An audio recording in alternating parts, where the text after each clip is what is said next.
Welcome to the Overby Center for Southern Journalism and Politics. Our program today is on two competing constitutional amendments to the Mississippi Constitution that are on the November 3rd general election ballot.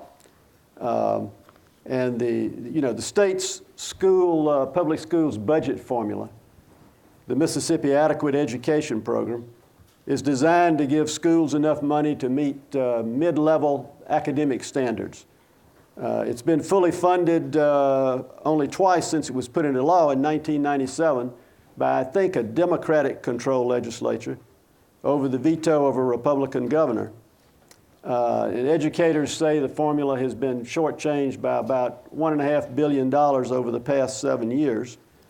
So what happened is that a group called Better Schools and Better Jobs got together thousands of volunteers, and they went around the state and they got a whole bunch of signatures on petitions. They qualified with 125,000 signatures, I believe, that were qualified. I think they said they got about 200,000 in all. And that got it on the ballot. The legislature, then for the first time in Mississippi history, was alarmed enough about the amendment to pass its own alternative amendment and put it on the ballot. So we'll have both on the ballot on November the 3rd. And Amendment 42, or Initiative 42, would require the state government to establish, maintain, and support an adequate and efficient system of free public schools. The Mississippi Chancery Courts would be empowered to enforce the amendment's mandate, according to the initiative. The amendment's stated purpose is to protect each child's fundamental right to educational opportunity. Alternative 42 would require the state legislature to establish, maintain, and support an effective system of free public schools upon such conditions and limitations as the legislature may prescribe. So that brings us to today. And we have with us two gentlemen who are very capable of explaining their side for their amendment. I'm going to start with Greg Snowden on my right. He is, Representative Snowden is a Meridian attorney and is Speaker Pro Tem of the Mississippi House of Representatives and a principal spokesperson for the legislative alternative and against Initiative 42. A Republican, he was elected to the House in 2000.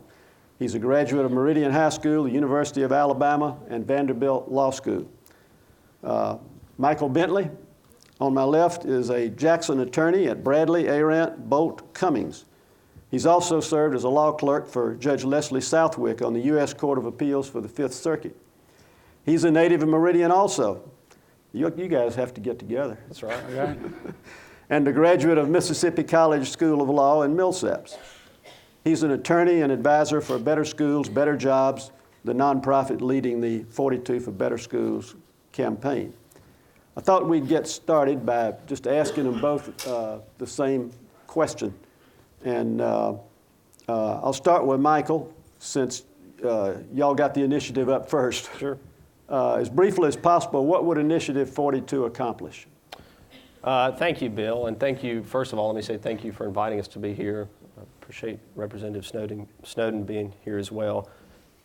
It's simple. Measure 42 will mandate full funding of an adequate and efficient public school system in the state of Mississippi. And I want to add a little bit to that. What the amendment does, if passed, is confirm that all Mississippi children have a fundamental right to an adequate education. It makes full funding of an adequate education a constitutional priority for the state. And what it does ultimately is require the legislature to fulfill the promise it made 18 years ago when it enacted the Mississippi Adequate Education Program. And it requires the legislature to fully fund that program so that all of our school districts have the resources they need to provide an adequate education to the children in those districts. Okay. Representative Well, I Snowden. thank you again myself for being here today. I appreciate the opportunity. I'm just glad it's October. You mentioned I went to Alabama and to Vanderbilt. You Ole Miss people made September really rough on me, so I'm glad it's October. I'm glad to be here because it is, when you mentioned in the introduction that the legislature was alarmed by the proposal, and indeed we are, and we think for good reason. Initiative 42 would change Section 201 of our state constitution really in 4 ways, 3 principal ways. First of all, it removes the word legislature, where the Constitution now reads, the legislature shall establish the system of public schools. It would insert the word state. It also specifically says the chancery courts of the state shall have enforcement power by injunction to enforce that. And finally, it has a standard of adequate and efficient education that's put in the language of the Constitution. Now, several things that are important for you to know. First of all, Section 201, as it will be amended by 42 if it passes, says nothing about funding.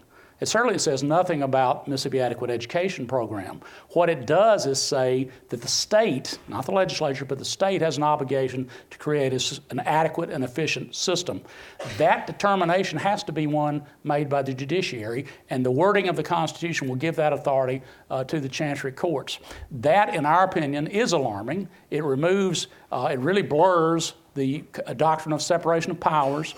The appropriation of the public dollar is the paramount duty of the legislature. Whether we make good decisions or not, that's the duty of the legislature. This would remove this in a way that really threatens representative democracy. You elect someone to go to Jackson, your senator, your representative casts that vote for you, and what you'll be doing if 42 is adopted, you'll be turning that authority over to a judge that you're not able to vote for.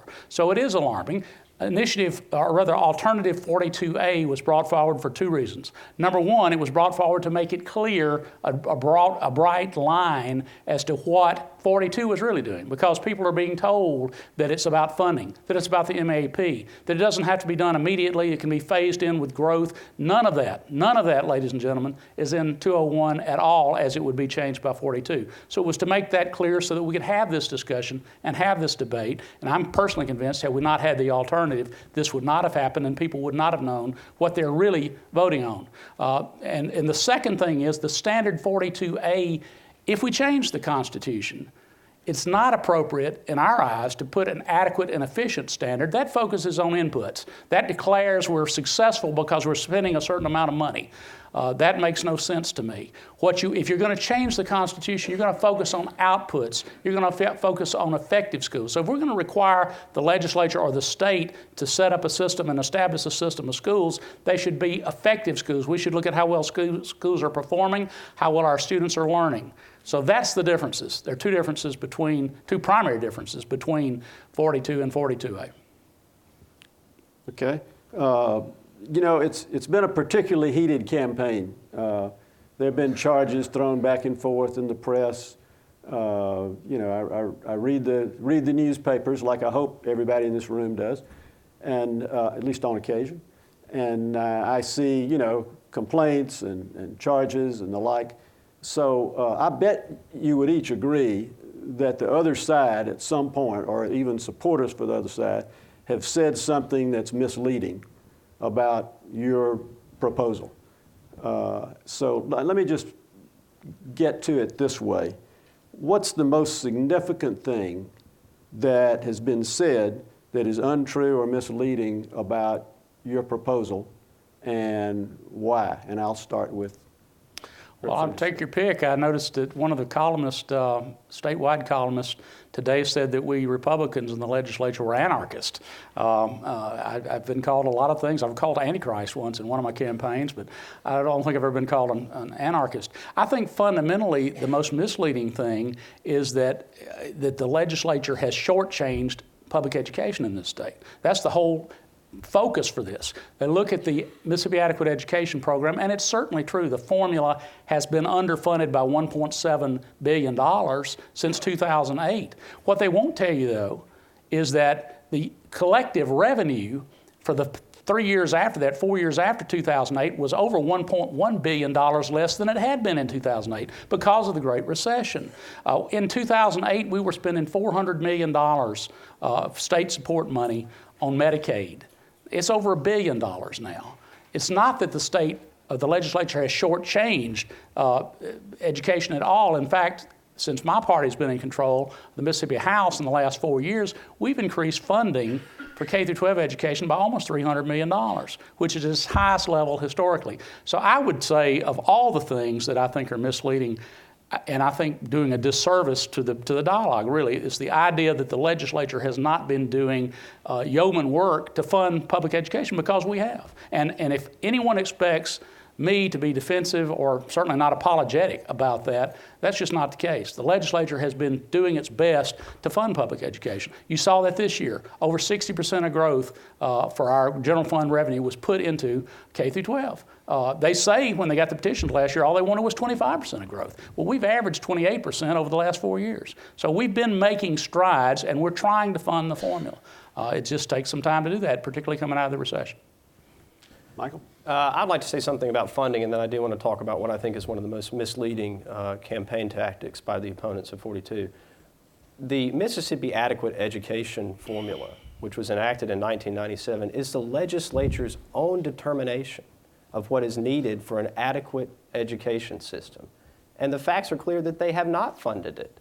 I mean, maybe they've done yeoman work, but they have not brought it up to the law that they set for themselves, the formula that they adopted in 1997 and that has continued in effect till today, that sets an adequate education funding level. It's not been funded. That's the fact.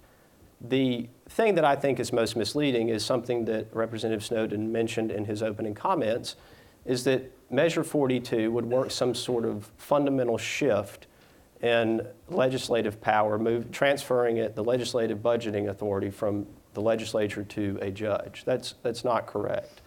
The amendment prioritizes public education in the legislative budgeting process. It says, legislators, when you go to Jackson and you take your oath to fulfill the mandates of the Constitution, one of those mandates is that you will make public education funding a priority. And the only reason that there would ever be a lawsuit, that anyone would ever have to seek a legal remedy, is because the legislature failed or refused to do their constitutional duty. That argument assumes that a majority of the Mississippi House and Senate, a rational, deliberative body, would deliberately defy a constitutional mandate to fully fund MAEP. I do not think that that is a reasonable assumption to make, and I do not think it's a reasonable starting point in a true discussion about what Measure 42 is intended to do. May I respond briefly to that, Bill? Sure. One thing about I think it's a naive assumption, really, that there won't be litigation. Even Jim Hood, the Democrat Attorney General of this state, he told the Stennis Institute, or the Stennis luncheon, press luncheon in Jackson 2 weeks ago, yes, there are going to be plenty of lawsuits about this. Said it won't be one judge, it'll be a lot of lawsuits, a lot of places. And that's clearly the case. The whole language, adequate and efficient, is designed to create litigation. It's designed to have the judiciary weigh in on what that means. And whatever it means more than just funding. It means all sorts of education policy decisions are going to be in the hands of the judiciary. It's fundamentally false to say that there won't be any litigation if the legislature just fully funds the formula. First of all, as I mentioned earlier, it doesn't even mention the formula. But litigation is going to occur. It's a necessary thing to occur with that language change in the Constitution. So you're not going to avoid litigation. In fact, one of the things we have said is if 42 passes, one of the things we're going to do is immediately fully fund it. Now, that's going to require us to cut everything else in state government by about 7.8%, but we're going to immediately fund it because we don't want to be in front of the court without being so we fully funded the formula. We're going to let people that have problems with that try to convince the court, yes, they fully funded the formula, but that's not adequate. We're not going to be in that position. We're going to fully fund it immediately. It's not going to be a question about whether or not we're going to follow the mandate of the people. We certainly intend to do that if they choose to pass 42. But there will be litigation. There will be litigation filed before the legislature goes into session in January if this passes in November. And it won't necessarily just be suits against the state. You know, this says that any school district could possibly be the subject, and probably would be, whether it's a matter of the curriculum they adopt or whether or not they have an inefficient administrative system. This is a lawsuit mecca. That's what it's designed for, and that's what 201 will mean if it's changed by 42 in this manner. Bill, can I comment on it? Because I do think the funding is an important point, and Again, what I would say is if you look at, I understand Representative Snowden's point about the language, but a constitutional amendment is not a regulation, it's not a, some sort of attempt to outline or predict all the things that might happen, all the extreme hypothetical scenarios that you could come up with. A constitutional amendment, in addition to the words, if a court were ever called upon to interpret it, and again, we don't think that would happen because we do anticipate the legislature will fully fund it if the Constitution requires it, but a court would attempt to discern the reasonable intent of the proponents, of the drafters of the Constitution. And what would it do? It would look to the action or inaction that led to the proposed amendment, and would look to the context in which the amendment was adopted. The inaction that has led to Measure 42 is clear. It's the underfunding of the Mississippi Adequate Education Program. It's been clear since day one. The petitions that 200,000 Mississippians signed made clear in the amount and source of revenue statement that what this amendment would lead to would be full funding of the Mississippi Adequate Education Program using a 7-year phase-in plan based on projected revenue growth. It would not require budget cuts. It would not require tax increases. And then you look at the context in which this campaign has been pursued. The proponents of Measure 42 have a single purpose, and that purpose is clear. And that is to enact an amendment to the Constitution that prioritizes full funding of MAEP. It's telling that the only people who are discussing these hypothetical extreme lawsuit scenarios are the people that are opposed to the amendment. The proponents of the amendment have been clear since day one that it is a full funding mandate. That is simply and only what it is, and it's important that people understand that. Well, words do matter, and what you're actually really voting on will appear on your ballot. The actual language of the constitutional change will appear on your ballot. It says nothing about funding, says nothing about the MAP. That's what you're voting on. I just encourage you to read it, understand what you're being asked to do. The phase-in, there is no phase-in. There is no growth trigger. It's whatever the court says is adequate and efficient, which is why we intend, if it passes, to immediately fund it, regardless of the consequences, because we think that's the only prudent course of action that'll be available to us. So the amendment mentions the chancellor judge is empowered.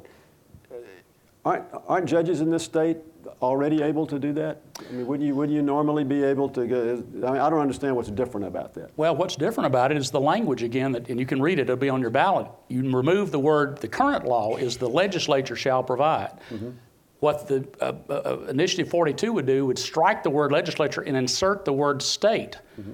And which, by the way, people are being told that's kind of in line with other states. That's not true.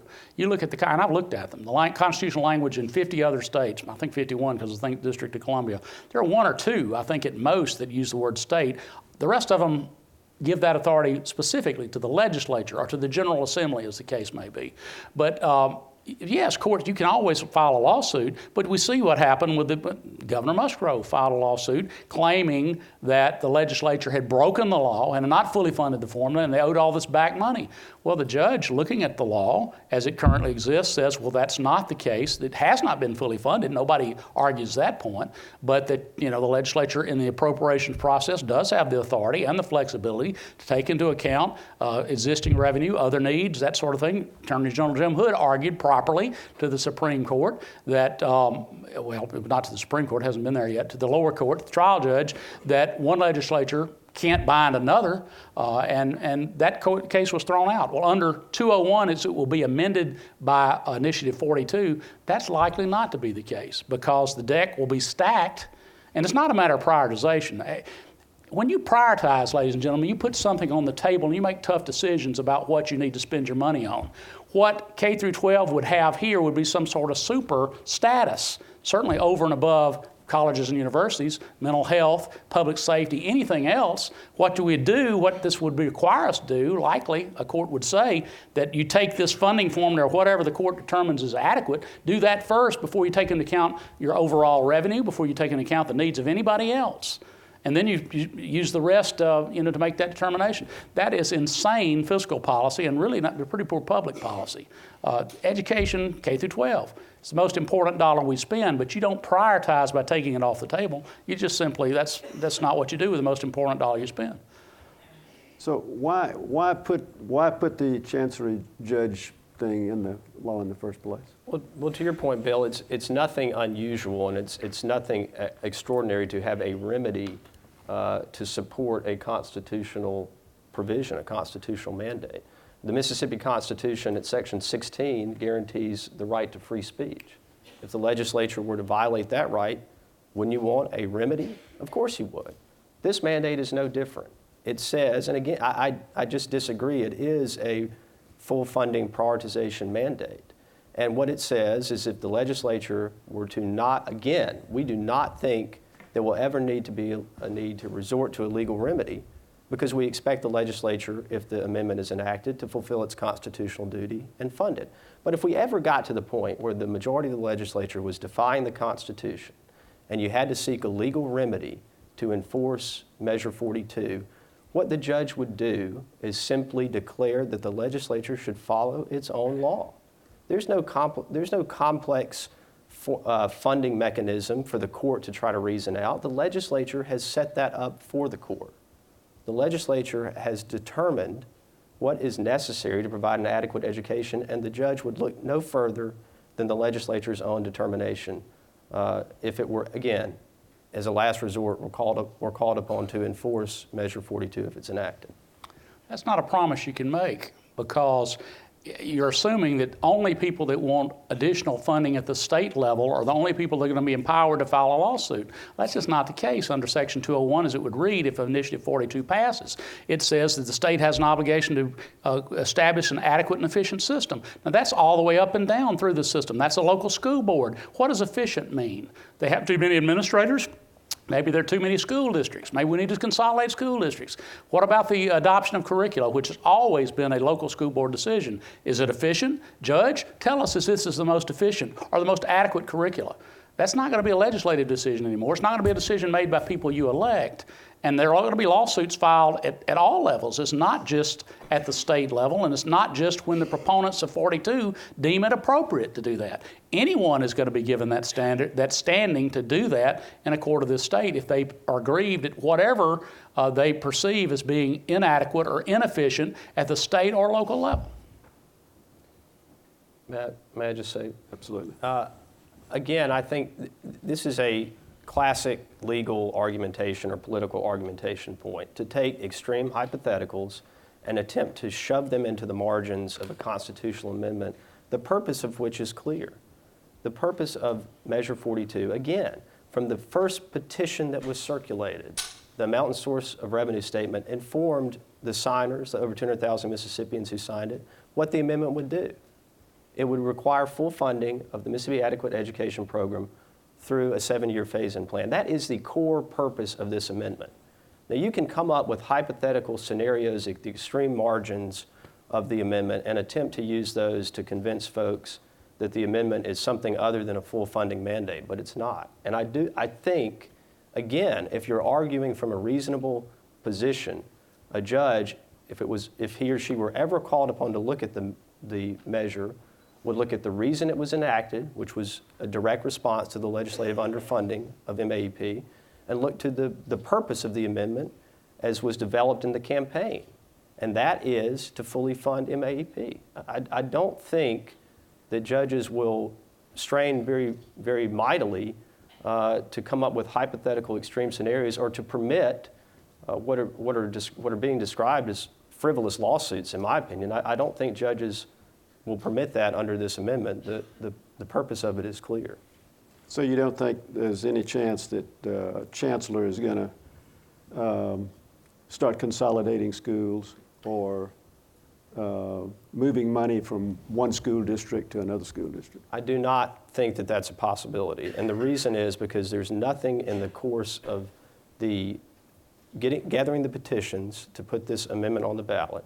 There's nothing in the language that speaks to those type of things, and there's nothing in the course of the campaign that speaks to anything other than full funding. MAEP is a funding mechanism, and this amendment is designed to fully fund MAEP and nothing else. Well, if the proponents had wanted this to be a mechanism to fully fund MAP, they certainly could have said so. They could have had that in the language that would be added into the Constitution. I can tell you, no court's going to be bound by what's in a petition. They're going to look at the language of the Constitution, which is what they should do. They're going to look at that language as Section 201 will read after 42 is enacted, and that's what they're going to consider themselves bound to and to have the ability to interpret. And quite clearly, the courts are going to have to determine what adequate and efficient means. Now, they may give deference to the legislature. They may say the adequate education formula, defines that. They may not. They may decide that they can consolidate or should because of inefficiency. They may not. The point is that decision is going to be made not by your elected representatives and senators, the people you vote for, which in a representative democracy is the way things are supposed to work. You're handling those very important policy decisions to a court. To a judge, you're not likely to be able to vote for, depending on where it's filed or what the deal is. So it is a shift, a radical shift of power from the legislative branch, essentially legislative decision-making, to the judiciary, and it's just inappropriate and it's wrong. I was listening to you earlier talk about the money that schools need, and I was listening to you say it's the most important dollar in state government. Is this something that y'all actually agree on, that the schools do need more money? Oh, absolutely, I do. And in fact, I think, again, the track record of the legislature over the past 4 years indicates that. We put almost $300 million additionally into K through 12. The level of expenditure today is higher than it's ever been in history. Now, I will say this, and I've told some of my friends who are proponents of 42, I do think there's been a miscalculation here by some proponents. I run into a lot of bubbas on the street, average voters who frankly believe we're spending too much money on education for the results we're achieving. Now, I don't agree with that. And I think our record in the legislature shows that the legislature does not agree with that. But I think a lot of people are going to be surprised at that attitude being reflected by a lot of folks. That's not a healthy discussion for us to have, frankly. But we didn't pick this fight. We didn't bring this forward. We're just having to defend what we see as an assault on representative democracy, frankly, by defending what the Constitution means, what it says, and the appropriate power of the legislature, which reflects the will of the people, because we're the ones that are accountable to the voters. Well, and I do agree with Representative Snowden that full funding should be the priority. Unfortunately, there's a track record that says otherwise. And again, that is what precipitated this amendment. And what the amendment will do, regardless of whether your particular legislator intends to prioritize legislation, when he arrives at the Capitol in Jackson and takes the oath to obey the Constitution, he will have to prioritize public education. He will have to make sure, as his constitutional duty, that among all of the budget decisions he makes, public education and an adequate and efficient system of public schools remains a priority and remains at the forefront of whatever legislative budgeting decisions that he or she makes. That's K through 12 when you say public education. Make sure you understand that. That's not colleges, that's not universities. We have to cut 7.8% of the rest of the budget to fulfill the full funding mandate that we're intended to do first day if this passes, because as I explained, it's the only prudent thing we can do. You're going to have higher tuition. You're going to have the Commissioner of Higher Education testified to the Budget Committee that about 700 positions throughout the system will be impacted if a 7.8% cut has to be made. We're talking about priorities. Understand, we're talking about K through 12, which I agree is a high priority.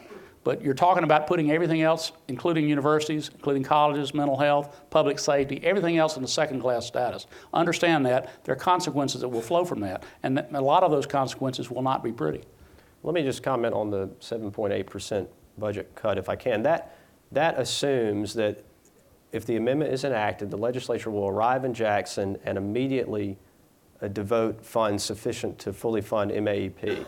That would be excellent if they did that, and if it could be done in a way that did not work dramatic damage to colleges and universities and other of our state agencies and our important programs. The proponents of 42 have not asked for that. We have proposed a 7-year phase-in plan using projected revenue growth that will not require any budget cuts, that will not require any type of drastic response to the enactment of the amendment, but that at the end of 7 years, without cuts, without tax increases, MAEP will be at a full funding level, and it can be continued from there, along with other priorities of the legislature.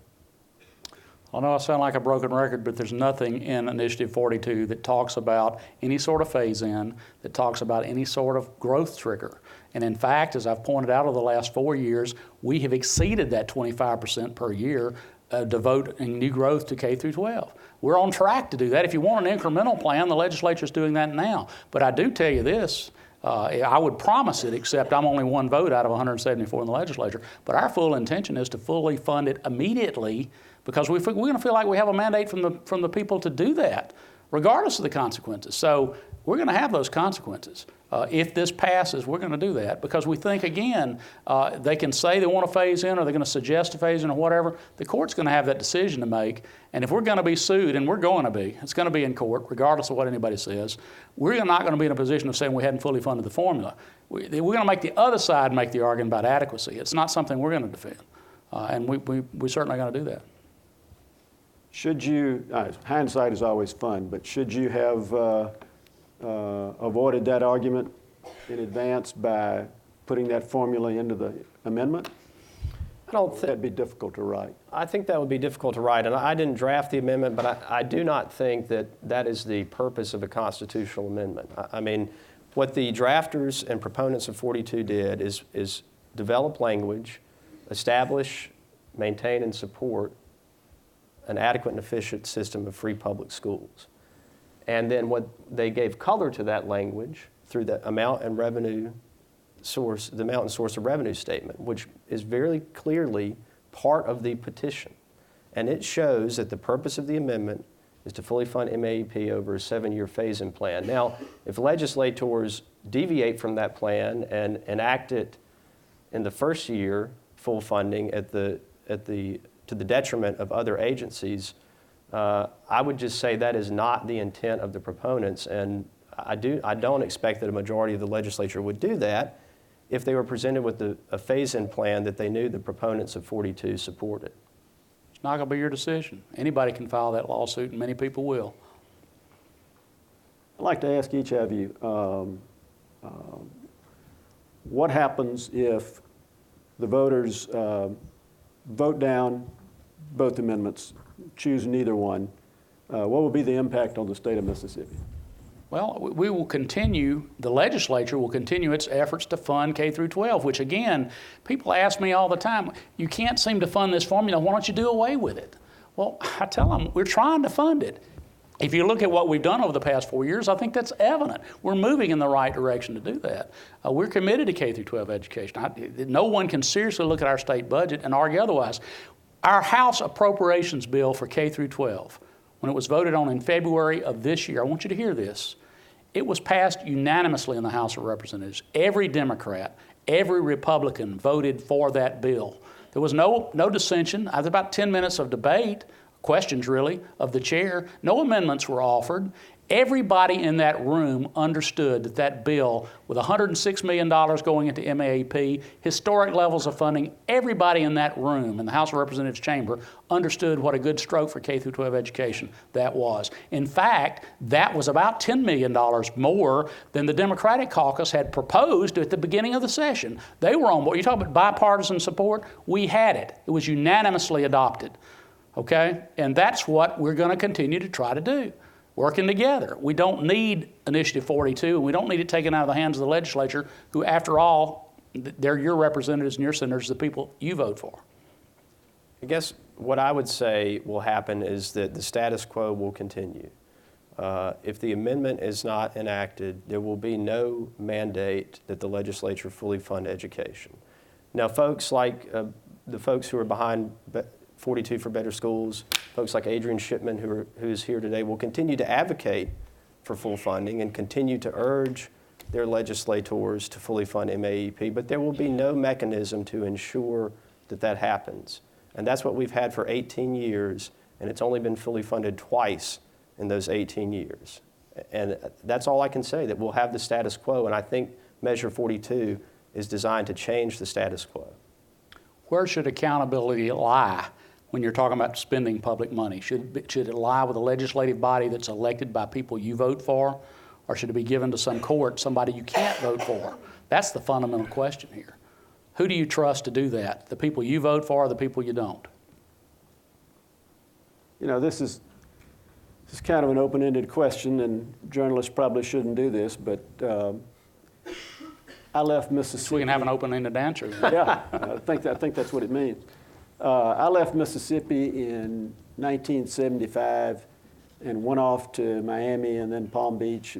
I was gone for 35 years, and I came back. When I left, we were essentially on the bottom in public education. Today, at least in per pupil spending, I see we've risen to 47th. You know, the states around us still lead us $1,000, $1,400, almost $2,000. How do we ever get there? Do we have any chance of catching up, or is it just that we live in such a poor state with such limited amount of money that we're always going to be having to patch the schools together and try to play catch up? Who wants to grab that first? I'll take a stab at it. The way we get there, I think, is by making public education a priority. When the legislature arrives in Jackson to set the budget, it has to be a priority. Again, that's what Measure 42 is intended to do. It's intended to ensure that the legislature follows its own determination, MAEP, of what is adequate. And it sets a floor of adequacy. Now, of course, a legislature can budget above that, and we think they should. But we're not asking that the Constitution mandate that. What we see Measure 42 as doing is causing a shift in legislative priorities, that all legislators will know this is a priority of the people of Mississippi. It's been placed in the Constitution, and that is the minimum amount of funds that I should send to public schools to ensure that children get adequate education. So the starting point of any discussion will be MAEP, and from there, to your point, Bill, the legislature can decide, and they do have the resources to make this decision, to prioritize it even more. You've made it a priority, right? I think we have, and I'll say this too. There was some data that came out, I think it was last month, maybe 2 months ago, by the U.S. Census Bureau, some very interesting statistics. When you look at per pupil expenditure, but you factor in the per capita income and the resources available at the state level, Mississippi's about 22 out of 50, not 47. When you take into account the resources we have and what we're devoting, it's about in the middle of the pack, a little toward the front. When you look at, you compare where the revenues come from schools, from federal government, from state, from local, the average of the United States, the 50 states, of state support is somewhere around 45%. Mississippi, from the state, it's 49%. So we're about 4% higher than the average of the states. In comparison, I just happened to look at this morning. If you compare the states around us, the only state, I believe I'm correct with this, the only state that's higher than us as that percentage is Alabama. We're higher than Tennessee, Louisiana, it's higher than Texas and Florida for that matter. So again, we are a poor state, not making excuses, but we're not making the effort. We're making a serious effort, and our track record indicates that. What do you think about those statistics? Well, I guess my only response to that would be, and I appreciate the statistics that he's giving, but the statistic that we're concerned about is the legislature's own determination of what is an adequate education by Mississippi standards, and that's MAEP. I don't know, if you do calculations, if you can project our per pupil spending in a better light based on the revenues that we have, but what I know is the legislature has made a reasoned determination that we have to spend MAEP to achieve an adequate education for Mississippi students, and that has not been achieved. So I was reading in the Clarion Ledger the other day that the tax coffers of Mississippi overflow with more than $100 million in unanticipated revenue and $622 million in reserves. In that case, why are we not still funding MAP if it's so critical to our success as a state, is what they ask. Are those numbers right? And read those numbers again. $100 million in unanticipated revenue, $622 million in reserves. The reserves are about right. That's a little high, I think. The rainy day fund is a little north of $400 million. You need to understand that's one-time money that's used for, it's really the working cash stabilization fund. And it's there to avoid mid-year cuts because revenues, we anticipate revenues, we set our budget based on that. If the revenues don't come in, we have to make cuts in the middle of the year. The way you ameliorate with that is to set aside, and it's systematic, it's not found money, it's money that's systematically been set aside with 2% of revenue through the years till we get to the statutory maximum, which is I think 7.5% of the general fund budget, and that's about $400 million. Give you an example. It's not often said, they like to say they've only fully funded the MAP formula twice. Well, the last time was in 2008. Well, in 2009 and 2010, we voted to do that. Went away from Jackson thinking that we had done that. But we were in the midst of the Great Recession. Fiscal year 2010, for instance, the actual revenues that came into the state in fiscal year 2010 was over $400 million less than it had been in 2008, just 2 years before. We had to scramble, as all states did during that. Part of the reason we were as successful as we were staying afloat is we had a reasonable reserve. You cannot use one-time monies to spend on recurring expenditures, or you just catch, if we spent that money this year to fully fund MAP or do anything else we might like, but if it's a recurring expense, well, next year you have to come up with that same $200 million again, plus whatever the additional is. You run through your reserves doing that. It's not a prudent way of doing business. The bonding rating agencies, we borrow about $83 million on average every year just for colleges and universities to maintain the plants around here, to do the repairs and renovations that are necessary. We have to borrow that money. We have to pay interest on that that's reflected in the general fund, but the reason we were able to borrow effectively is because we have a pretty good bond rating. Well, if we start spending all our reserves and start using one-time money to pay for recurring expenditures, our bonding agencies are going to downrate us. It's going to cost us much more money to borrow the money we need to do, to, among other things, keep up university and college campuses. So we just cannot do that. It's not prudent fiscal policy. What I take away from those numbers is that Measure 42's, the proponents' revenue projections are accurate.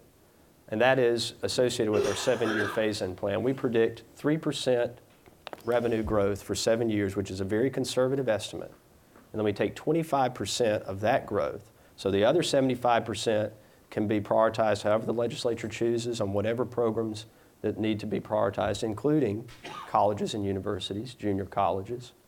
But what those numbers show is that our predictions are right, that after 7 years you can fully fund MAEP without having to cut any budgets and without having to raise taxes on anyone. And I think that's what I take away from the numbers you just read. Well, the projected revenue growth for this coming fiscal year is much less than 3%, I can tell you that. I forget the exact number. I think it's more closer to 1.7%. Now, we may or may not be right about that, but that's the projection. And as far as the percentage of growth, again, that's not in Initiative 42. It's just not there. And if it were, we would be exceeding that. Over the past 4 years, we've averaged 28% of growth. This past year alone, over 60%. So it's just not, it's not feasible. That suggestion that we, and that's all it is, a suggestion that we do it over a period of time out of growth is not binding on any court. The court, in a lawsuit, when they're filed, they're going to look at that language and they're going to determine, as only the judge can do at that point, what is adequate and efficient. And it's not necessarily what they say, what we say, or what anybody says. It's what that judge determines after he hears the case. There are going to be 2 amendments on the ballot competing. And on the ballot, you'll see the 2 questions. The first question will ask you to choose between either measure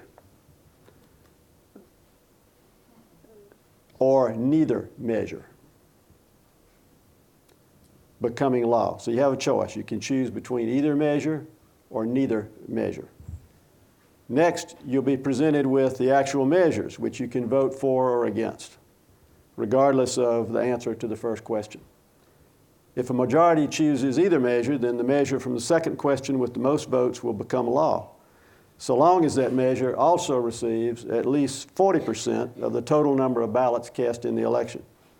If a majority chooses neither measure, then neither amendment becomes law. Y'all understand that? Some people do, some people don't. It's, you know, it's difficult, and I recognize the difficulty in writing, putting together a ballot. I spent years in Palm Beach County where something called the butterfly ballot brought down the presidential election almost one year. Hanging chads. Right, hanging chads. We looked at hanging chads for months.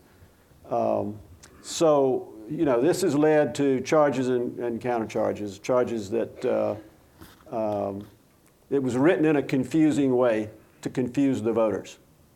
What do you say? It's certainly confusing and certainly convoluted. And unfortunately, when they established the initiative process back in the early 90s, that's the ballot form that's required, that two-step process. I've never said that it wasn't confusing or wasn't convoluted. The problem we had was what the Initiative 42 proponents were saying that this did when you look at their initial ballot title, and they were telling people that it was, you know, over periods of time, over growth with, none of that was in the language that they were proposing. So that's why we had to bring forward 42, as I mentioned, and it is confusing. You know, that's why it's so important for voters to look at the actual language that's going to appear on your ballot. Thankfully, after the lawsuit the Supreme Court heard this summer, Justice Randolph, in his concurring opinion, said, look, voters are not going to be able really to make an informed decision just looking at these ballot titles.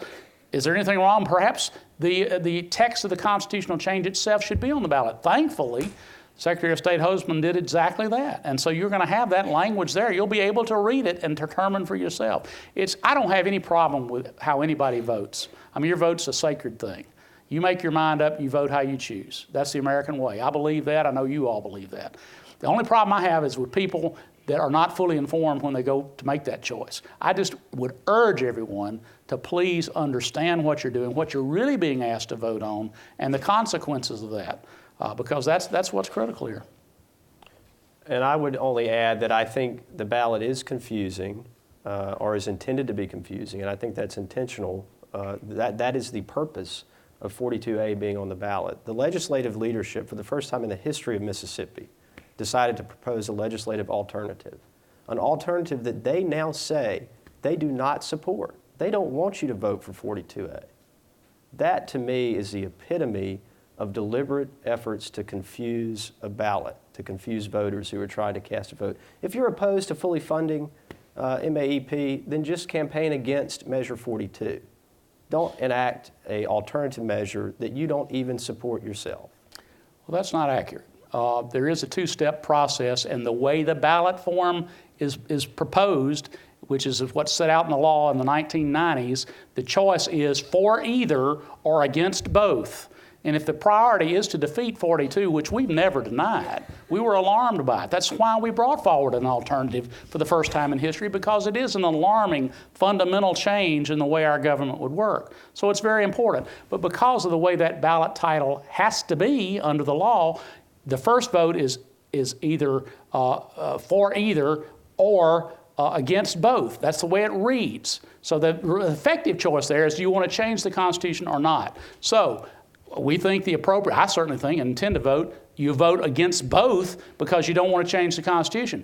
But the purpose of the alternative is that second step, because a majority has to choose that. And if a majority chooses to change the Constitution, then you choose which of those two alternatives is best, which I would suggest would be alternative 42A. So it's not true to say that we don't support 42A. What is true to say is it's critical to defeat 42. And we've never denied that. Been very straightforward about that. The confusion in the ballot title, not the ballot title, the ballot form is inherent in this constitutional process, this initiative process, that frankly I believe, and it was long before I was in the legislature, but I believe it was written in such a way to make it very difficult to pass an initiative. I don't think there's any question about that. I didn't do that. In fact, it was a Democratic-controlled legislature that did that in the 90s.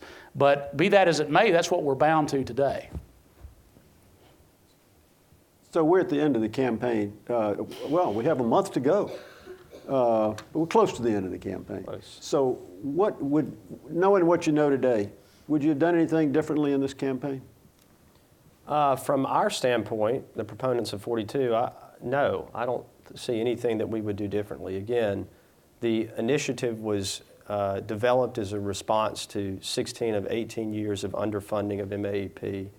The clear intention of the measure is to require full funding to create a shift in priorities at the Mississippi legislature. And I think we've gone about it in the best way that we can under the circumstances, including the complex ballot form that the legislature has created for all of us. Would you change anything? I don't know what we could change. Again, it's not a fight we sought. It wasn't a fight we picked. It was something that was put in our lap that we had to respond to. And we did it in the way that we felt led to do, and that it's important to do. And we tried to point out the differences between what the proponents of 42 are saying they want and saying it would do, and what you're actually voting on. And all you have to do is read the ballot. Okay, read the language that you're actually voting on. It says nothing about the MAEP, says nothing about funding. It has the standard of adequacy, efficiency, and the most important thing, it strikes the word legislature. It talks about making the priorities with the legislature. That's not true. Section 201 would be changed to take the legislature out of the equation and put in the word state and throw in the Chancery Court that would be, in essence, giving the judiciary appropriation through litigation. I mean, you're going to have, and not only appropriation, but all sorts of policy decisions will be in the hands of the judiciary. It's just not appropriate. We've reached the stage in our program that we like to open it up to the audience for questions. And yes, sir.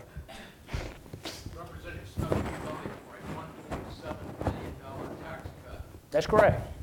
Weren't there any hearings and predictions of the effect that was going to have on the IHLs and mental hospitals? Yes, sir. It would have had zero effect because the $1.7 billion was a 15-year phase-in, and it did have, unlike Initiative 42, it had a specific 3% growth trigger.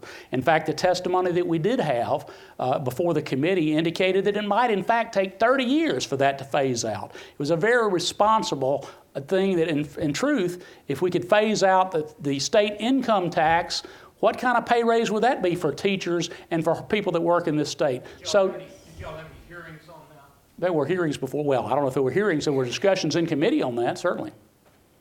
And I just want to follow up that because this is an excellent point that the legislature knows how to use a phase-in program when it wants to. And you do too. You just didn't include it what you proposed. And when you know how to do it, and your argument is, oh, we can't phase this one in, we can only phase this program in, it just doesn't stand up. One is in our control, and the other you're putting in the control of the courts. If you'd wanted to phase in, you could have put it in the language of what you're proposing. It's not there. It's just not there. This is a letter to the editor that was published yesterday in Oxford Eagle, written by an Oxford attorney. Well, I'll address it to all three of you to comment. I guess it's a comment for neither, perhaps. Problems with public education in Mississippi do not arise from lack of funding. Rather, these problems are the result of decades of improper resource allocation by those individuals entrusted with the responsibility of administering our public education system. And an example of improper resource allocation, he mentions that a school district ranked 151st in 2014 spent twice as much per pupil as the district rated number 1 in 2014. Would y'all like to respond? Sure. My response to that is that, one, the legislature has determined that to have an adequate education program, you have to have a minimum per pupil expenditure. That's what MAEP sets. And two, of course, we're in favor of determining whether whatever is happening in a particular district or on a statewide basis is producing effective outputs. But you can't get there. I mean, I don't think anyone disagrees that you have to spend at least the amount of funds to have an adequate education to expect students to achieve at an adequate level. And MAEP, which is the formula we want full funding of, is intended to go directly to student learning and education. It is not intended to be diverted to administrative costs or other issues in school districts that may or may not be effective. Well, I don't know the letter you're referring to. I suspect the writer was referring to the Tunica schools because I've read where their per pupil expenditure was like $17,000, and of course they were abysmally a failure. Now, that's a slippery slope. Nobody can tell you that money doesn't matter. I would never tell you that. If I believe money didn't matter, I wouldn't have voted to increase K through 12 funding for right at $300 million over the past 4 years. It is important. Funding is important. But there's really no correlation. If you look at the school districts in the state that are performing well and the ones that aren't, there's so many factors that are involved. Funding is one of them, and an important one, but it's certainly not the only one.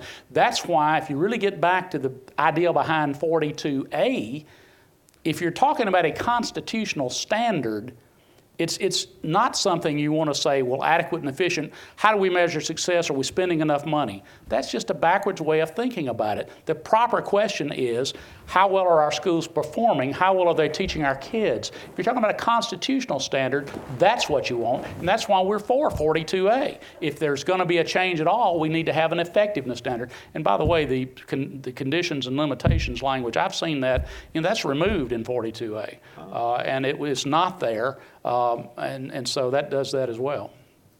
Okay. Yes, ma'am. I come from a very, very small town where over the years... Talk louder. I'm sorry. So I come from a small town, as I'm sure a lot of us do, where our funding has gone down over the years. Our schools have gotten worse and worse because our test scores have gone down. I'm wondering how 42 is going to change that. That's an excellent question. And the way 42 changes that is by, again, it's by providing what is the legislature has determined is an adequate and efficient, an adequate level of spending to achieve an adequate education. And that means that the school district, whatever school district in whatever area of the state you're in, is guaranteed with a contribution by that local district, but is guaranteed resources necessary to provide an adequate education. And there is a direct correlation between spending on schools and the quality of education you get. That correlation is borne out in the resources. For example, whether you have up-to-date technology in your school, whether you can hire enough teachers so that the class size is small enough that you can get the direct interaction with the teacher that you need. There is a direct correlation. And 42 achieves what you're talking about by making sure, one, that schools get the funding that they need for an adequate education, and two, changing the priority of the legislature, maybe over time, maybe over the 7-year phase-in period, so that they begin to think of MAP as adequate and that they want to achieve more than adequate by additional funding. The truth is, no one can tell you what 42 would do with respect to that district. What it could very well lead to, if it's a small district, is the consolidation of that district into another district that's nearby. Certainly, the language in Section 201 of the Constitution, as it would be amended by 42, says that the state, which is the Chancery Court, would determine what is an adequate and efficient education. If the state determines it's not efficient anymore for such a small school district to be there without these resources, they're very likely to order it consolidated with another district. Furthermore, if you're in an affluent district, and the court may very well look at that and say, your funding's pretty good, you've got a fairly good tax base, but this county over here doesn't have that. We're going to give that county more because we're writing the formula now. It's not the legislature. We're going to give them more and you relatively less. The truth is, we don't know. It won't be our decision. It'll be a court, and it'll be a judge you can't vote for making that decision. So how is that funding decided now? How is it decided? Is it based on test scores? No, the funding now is based on the formula. It's based on the formula, and there are all sorts of factors that go into that. But it's not based on test scores. It's not based on effectiveness. Well, that's the MAEP formula. But again, the MAEP formula is not part of 42. Last question. I'm sorry. That's okay. Okay. I think we're at the end. Yes, sir. I have a question for the representative. I guess it's a two-part question. That's tricky. Right. We have a two-part ballot, so that'll happen. Good point. So for 42A, was there ever a moment in the drafting of it where a member of the legislature argued for rather than simply opposing 42 to draft a second measure, was there any member of the legislature who reasoned that because it would be so confusing to the voter. And because, as you said, it is critical, or your side feels it's critical to defeat 42, that would be a reason for enacting a second measure, that it would confuse the voter and thus aid your ultimate goal of defeating 42. And then secondly, if that wasn't the case, then what, again, could you just restate your argument really quickly for 42A rather than simply opposing 42? Well, I'm going to give you a perfectly honest answer to the first question because I was involved in the drafting of 42A. And Representative Cecil Brown, who's a friend of mine and a Democrat legislator, asked me the question on the floor because I'm presenting House Concurrent Resolution 9 that has 42A in it. He said, would you give any thought to the ballot form? And I said, no. And we hadn't, because that's not something we had control over. That's something that was set in the law already. And I told Cecil, I really didn't. And that's the honest truth. Yes, it's going to be confusion. But that's not something we had control over other than to decide not to offer an alternative. And because of the reasons I mentioned, because of what the dire, frankly, effects of 42 would have, we never seriously considered not bringing forward an alternative. We felt that it was necessary primarily to draw the bright line of distinction between what 42 was really doing as opposed to what they were saying it would do, and also to give the emphasis to the outputs as opposed to inputs, which is a whole other discussion, but it's consistent with our performance-based budgeting, evidence-based budgeting that we're trying to instill throughout state government. That's been a 3-year process as well. And I would just add on to that there were a number of legislators who voted against the resolution proposing alternative 42A, and it was pushed through even after concerns about the ballot form were raised. It was a party line vote.